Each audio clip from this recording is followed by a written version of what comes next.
2021. Seperti apa impresinya? Saksikan video berikut. Kona EV 2021 meluncur beberapa bulan sejak Kona sebelumnya hadir di Indonesia. Jadi ini merupakan versi facelift yang keluar di tahun 2021. Kalau dilihat perbedaannya tidak begitu banyak.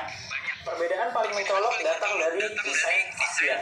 Kalau Kona sebelumnya menggunakan lampu LED proyektor, kalau sekarang LED multi reflektor. DRL masih sama di atas, tapi ini desainnya jauh lebih segar ya. Bumper desainnya baru gitu karena lampu juga baru, tapi Hyundai masih mempertahankan ciri khas dari Kona sebelumnya, yaitu ada kisi-kisi udara yang sama di model sebelumnya juga ada. Dan ini bukan cuma hiasan, tapi ini bolong ya, jadi tembus ke bagian roda belakang. Kemudian grill tidak ada, tidak seperti Kona versi mesin konvensional. Di versi EV ini grillnya tidak ada, hanya ada sedikit hiasan di bagian bawah sini. Kemudian selebihnya tidak ada perbedaan yang berarti, bahkan untuk colokan pengisian daya masih ada di depan. Selanjutnya kita lihat bagian samping. Dari samping, desain Kona EV 2021 memiliki perbedaan yang ketara dibandingkan model sebelumnya. Kalau yang tahun 2020 memiliki over fender dengan body cladding hitam, sementara yang di tahun 2021 ini over fendernya hilang. Jadi membuat Kona EV 2021 jadi terkesan lebih manis sekaligus lebih elegan. Kalau yang dulu kan ada body cladding hitam gini, itu lebih lebih gagah gitu, lebih macho, lebih terasa SUV-nya. Kalau yang sekarang lebih makin ke arah SUV perkotaan gitu ya, lebih manis menurut saya. Kemudian perbedaan juga datang dari peleknya. Kalau dulu peleknya menggunakan penutup plastik ala mobil listrik di Amerika ya, seperti Tesla gitu ya. Jadi dia menutup bagian ini, sisi kisi-kisinya nih, jadi lebih aerodinamis. Sementara kalau yang di Kona EV 2021 ini materialnya sudah aluminium dan desainnya hampir menutup seluruhnya, tapi disisakan ada sedikit lubang ya. Kemudian warnanya juga beda. Ini menggunakan warna two-tone ya, two-tone polish, kombinasi antara silver dan abu-abu. Ukurannya sama 17 inci dibalut dengan ban Nexen, merek ban Korea, berukuran 21555R17. Kemudian beranjak ke bagian belakang, ini spion sudah ada lampu sennya LED nih. Beranjak ke bagian belakang lagi, ini juga set skirtnya nih plastik, tapi ini dibalur dengan warna hitam. Di atas juga roof railnya dibalut dengan warna hitam. Jadi ini kebetulan warna mobilnya hitam. Jadi kalau kita lihat dan dibandingkan dengan Kona yang sebelumnya, kalau nggak diperhatiin secara detail tuh nggak ketahuan banget bedanya. Termasuk ini tadi nih, ini kan harusnya hitam nih, cuman karena bodinya hitam juga, jadi nggak terlalu kentara gitu. Selanjutnya kita akan lihat bagian belakang. Nah, dari belakang dibandingkan dengan Kona tahun 2020, kini Kona EV 2021 perbedaannya juga semakin tipis gitu.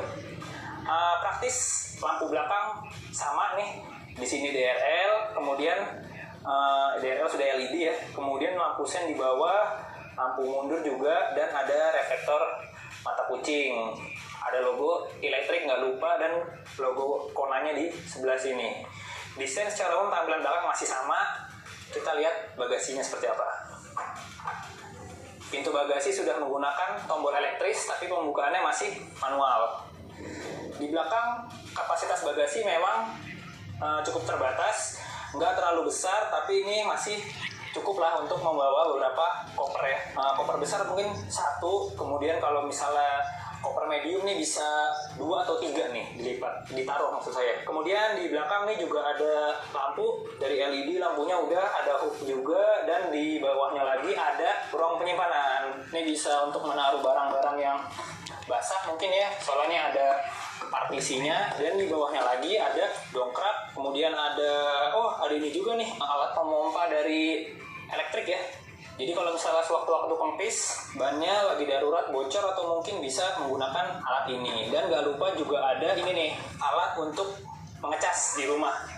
Nah, ini menarik nih, penting untuk diketahui bagi Anda calon pemilik mobil listrik ya. Setiap pembelian Hyundai Kona EV 2021 akan mendapatkan AC charger. AC charger ini bisa digunakan di rumah Anda, khususnya bagi rumah dengan daya listrik 2200 watt minimal. Soalnya mobil ini menyedot listrik sekitar 1700 watt. khususnya untuk mode pengecasan yang menggunakan daya 8 ampere, itu paling kecil. Jadi kita tinggal memencet tombol di sini di belakangnya, itu akan bisa keluar pilihan mau yang 8 ampere, 10 ampere atau 12 ampere. Ini kita colok dulu, nanti dia nyala nih. Kalau udah nyala ada tulisannya 8 ampere, 10 atau 12. Nah, kalau 8 itu minimal 1700 watt, kalau 10 ampere minimal 2200 watt, dan kalau 12 ampere minimal 2600 watt. Jadi bisa dikira-kira lah, kalau daya rumah Anda itu 2200 watt saat mengecas mobil listrik, berarti Anda harus memilih yang 1700 watt.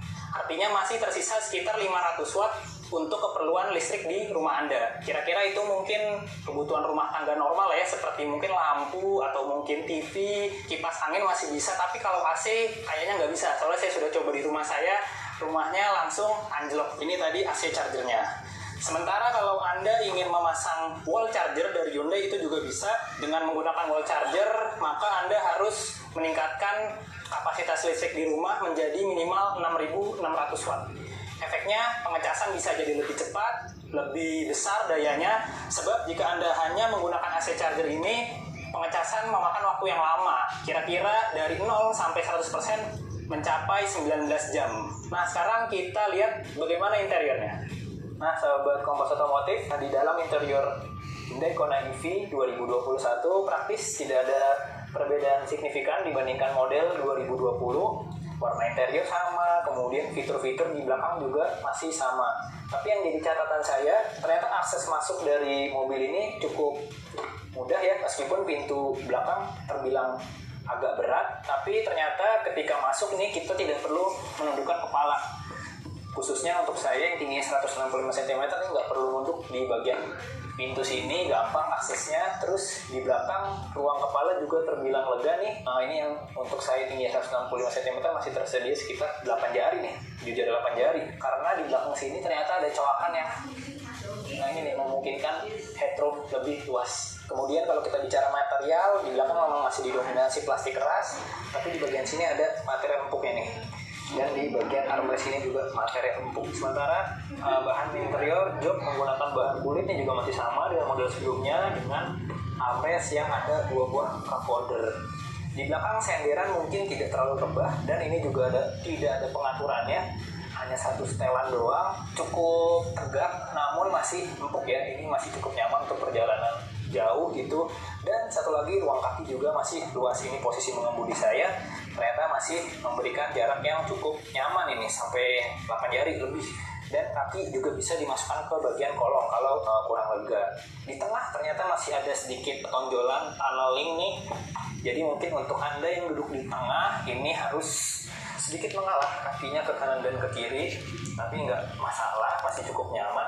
Paling untuk di tengah senderan agak keras ya, tapi sudah ada headrest. Di tengah juga ada fasilitas charger dengan soket USB. Di belakang ada 1, di depan itu ada 3 kalau nggak salah. Nanti akan kita cek seperti apa. Di belakang juga ada 2 buah door pocket nih, lumayan untuk menambah akomodasi. Cup holder juga ada 2 di belakang. Artinya di belakang ada 4 buah cup holder. Selanjutnya kita langsung aja kita lihat bagian depan seperti apa. Oke, sahabat Kompas Otomotif, sekarang sudah ada di balik kemudi Hyundai Kona EV 2021. Impresinya memang masih sama dengan model sebelumnya, tapi memang kalau kita perhatikan lebih detail lagi, head unit nih baru ya. Ini sudah seperti Hyundai lainnya, seperti Hyundai Palisade. Ini mirip nih tampilannya, bisa memutar media, ada Bluetooth juga, ada Apple CarPlay juga nih kayaknya. Oh iya, pengaturan EV juga bisa dari sini. Jadi memang secara tampilan dan fitur itu kurang lebih sama dengan model yang sebelumnya, tapi memang beberapa detail-detail ada perbedaan ya. Ini misalnya juga tombol audio ini sekarang diputar-putar, tombol untuk mengatur radio juga diputar-putar. Tapi sebenarnya secara basic, secara fitur itu masih sama. Kemudian pengaturan tombol di setir, ini di setir masih sama persis. Mungkin ada sedikit perbedaan di bagian sebelah kanan nih. Ini kalau kita lihat model Kona EV 2020 ada pengaturan headlamp leveling yang putar-putar ya. Sekarang tombol-tombol. Sekarang malah bukan headlamp leveling sih, ini lebih ke pengatur brightness nih untuk layar instrumennya. Secara umum di sini ada beberapa tombol yang menghilang nih. Di sebelah kanan ini hanya tombol dummy aja. Di sebelah kanan ini seperti biasa ya, power window sudah auto kanan kiri, dan ada pengaturan spion retractable, auto retractable, masih sama nih dengan model sebelumnya. Kemudian perbedaan malah saya lihat dari sini nih, di sektor tuas transmisi ya. Tuas transmisi masih sama dipencet-pencet, tapi kalau yang model sebelumnya kayaknya nih, dulu di sini ada semacam sandaran tangan ya. Ini agak tinggi gitu, tapi sekarang desainnya berbeda. Desain berbeda, tapi ini masih sama sih layoutnya, modelnya nih. AC tombolnya digital dengan tombol, dan di sini juga ada namanya wireless charging, khusus bagi handphone yang sudah punya fitur NFC. Ini juga saya suka banget nih, di bagian bawah di sini ada laci penyimpanan yang cukup luas nih. Jadi buat Anda yang naruh handphone atau naruh tas, dompet bisa di sini. Ini luas banget, dan nggak lupa di belakang sini juga ada masih ada konsol box yang meskipun nggak begitu besar, tapi masih bisa nih menaruh beberapa barang. Ini juga ada tempat penyimpanan terbuka sedikit, dan di sebelah kanan pastinya ada door pocket, ada cup holder juga. Berarti di depan cup holder total ada 1, 2, 3, 4, dan di belakang juga ada 4. Artinya ada 8 buah cup holder. Kemudian masih ada ini juga sunroof dengan panoramic roof, jadi bisa dibuka kacanya. Sementara jok juga masih sama dengan model sebelumnya nih, bahannya warnanya warna gelap gini juga. Selanjutnya kita akan coba langsung aja deh bagaimana impresi berkendara Kona EV 2021. Nah, sahabat Kompas Otomotif, sekarang saya sudah mencoba di balik kemudinya Hyundai Kona EV 2021. Secara pengendaraan, mobil ini masih sama dengan model sebelumnya karena sebetulnya mobil ini tidak ada perbedaan basis, perbedaan motor listrik, atau perbedaan fitur lainnya yang mempengaruhi pengendalian mobil ini. Jadi secara umum memang tampilan yang berubah signifikan ya, terutama di bagian eksteriornya. Secara umum mobil ini masih memberikan pengendalian yang terbilang baik untuk sebuah SUV ya, khususnya SUV listrik. Sebagai mobil listrik, mobil ini menyajikan performa berkendara yang cukup mumpuni. Di atas kertas, motor listriknya memiliki tenaga 136 PS atau setara 134 tenaga kuda, dan torsi 395 Nm. Torsi yang terbilang sangat besar untuk SUV kompak seukuran ini ya. 395 Nm itu kalau kita bandingkan dengan mobil mesin konvensional itu setara dengan tenaganya, maksud saya torsinya Pajero Sport atau bahkan Fortuner ya. Itu sekitar segitu tuh, 390 Nm. Jadi torsi itu kalau dipakai buat mobil ini itu bener-bener akselerasinya jadi enteng banget, jadi ringan banget. Itu kalau Anda gaspol dengan mobil ini, apalagi kita pindah mode berkendara sport, itu pasti roda depan bakal spin saking kuatnya torsi mobil ini. Selain mesin yang cukup bertenaga gitu, pengendalian mobil ini juga terbilang baik ya. Bahkan saya mencoba mobil ini di jalan tol, rasanya itu seperti membawa hatchback gitu. Jadi ketika membawa di tikungan nikung gitu ya, tikungan parabola gitu, terasa sangat rigid gitu. Suspensinya mantap gitu ya, tidak ada kesan maksud saya rasa limbung gitu, rasa body roll itu cukup minim di mobil ini. Bantingannya kalau kita coba di posisi tidur atau jalanan rusak memang masih agak keras, tapi memang kerasnya tuh beda ya dengan mobil-mobil Jepang. Kalau di Hyundai ini kerasnya tuh terasa lebih firm gitu ya, jadi nggak keras-keras banget gitu, masih ada rasa-rasa empuk, jadi terasa lebih mantap gitu, seperti mirip-mirip mobil Eropa lah kurang lebih. Kemudian saya ingin bicara soal impresi motor listriknya ya. Soal akselerasi, mobil ini nggak ada komplain, mobil ini kencang bisa dibilang. Asiknya mobil ini memiliki fitur rem regeneratif ya, jadi ketika Anda berkendara di jalan tol misalnya, Anda bisa pilih tuh rem regeneratif, levelnya rem regeneratif. Bisa dengan mudah nih kita pencet tombol pedal shift ya. Sebenarnya ini bukan pedal shift, tapi memang bentuknya mirip pedal shift, tapi ini sebenarnya bukan pedal shift. Di balik kemudi ini di kanan dan kiri ya. Kalau yang di kanan ini untuk mengurangi efek rem regeneratif, sementara yang kiri untuk menambah rem regeneratif. Jadi ketika di tol gitu, Anda bisa tuh berkendara hanya dengan satu pedal ya. Jadi rem regeneratifnya ini Anda dihilangkan gitu efeknya, dihilangkan hingga maksimal. Nah, jadi mobil akan terus melaju tanpa berhenti. Mobil ini bahkan bisa terus nyelonong gitu ya, ibaratnya istilahnya tuh nyelonong aja gitu, ngegelinding aja gitu, tanpa Anda injak lagi pedal gasnya. Sebenarnya bukan pedal gas, ini pedal akselerator ya. Kalau pedal gas kan mobil konvensional, ini pedal akseleratornya cuma Anda injak sesekali aja, ini mobil udah nyelonong terus tanpa perlu Anda injak lagi gasnya. Sementara remnya gimana? Kalau untuk one pedal ya, sistem one pedal, jadi kita nggak perlu injak rem yang di tengah nih, di tuas tengah, pedal tengah maksud saya. Jadi kita kakinya cukup di pedal gas aja, pedal akselerator aja. Sementara remnya kita pakai sistem rem regeneratif di ininya nih, di setir ini. Jadi tinggal kita tambah terus aja. Nanti ketika ingin berhenti kita tahan. Nah, mobil berhenti bisa. Jadi cuman pakai satu pedal aja nyetirnya. Dan asiknya lagi rem regeneratif itu bakal mengecas baterai ya. Jadi tenaga dari mesin itu nggak terbuang sia-sia di mobil listrik ini. Kemudian kita bicara soal kekedapan kabin. Mobil ini masih menyajikan kekedapan yang terbilang baik menurut saya, karena ini ketika kita berkendara, selain karena tidak ada mesin, praktis nggak ada suara yang masuk dalam kabin, yang terdengar hanya suara road noise dari roda itu masih masuk ke dalam, dan itu mungkin satu-satunya suara ya yang masuk. Bahkan ketika kita menyetel audio nih, misalnya kita setel audio, ini volume radionya hanya berapa nih? Ini 4, 5 mungkin. Itu udah kedengaran banget. Padahal kalau kita bandingkan dengan kondisi mesin konvensional ya, kita bandingkan di mobil Hyundai juga. Saya pernah coba Hyundai Palisade, itu audionya sama. Itu kalau kita berjalan normal, volume audionya harus sampai sekitar 15-an. Ini di sini 10 aja udah keras banget gitu. Itu mungkin salah satu tidak perlu besar-besar, jadi cukup kecil aja itu udah terdengar gitu. Visibilitas mengemudi, mobil ini masih terbilang baik, soalnya mobil ini punya pengaturan jok yang sangat fleksibel ya.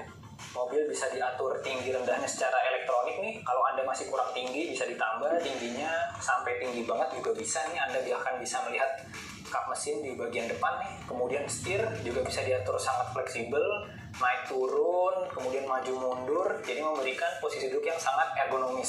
Spion juga bisa diatur secara elektronik semua. Jadi secara umum mobil ini sebetulnya mudah dikendarai. Kemudian satu catatan saya lagi soal klakson ya. Jadi kalau kita dengarkan klaksonnya kurang gimana gitu, kurang garang gitu ya kalau dibandingkan mobil-mobil biasa ya. Tapi menurut saya itu ada kelebihannya, terutama bagi Anda yang berkendara di area perumahan ya, pasti akan sering membunyikan klakson lantaran mobil ini tidak memiliki suara sama sekali gitu. Mobil listrik lewat nggak ada suaranya, kan bahaya kan? Bisa aja ada anak kecil nyebrang, dengan kita membunyikan klakson yang kayak gitu, itu nggak terlalu intimidasi mereka gitu. Jadi kan kita bakal sering pakai klakson nih.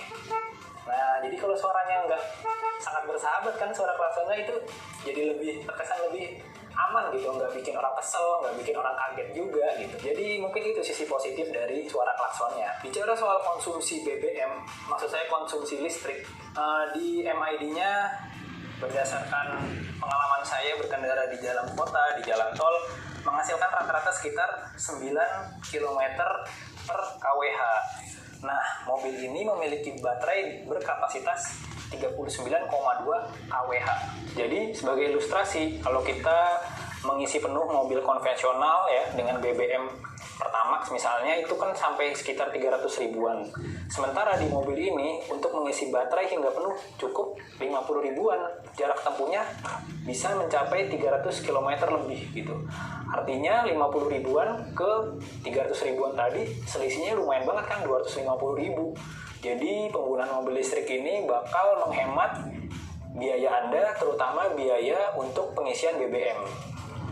Nah, sahabat Kompas Otomotif, setelah beberapa hari merasakan langsung Hyundai Kona EV 2021, saya mencatat beberapa hal penting, khususnya bagi Anda yang pertama kali mau coba mobil listrik.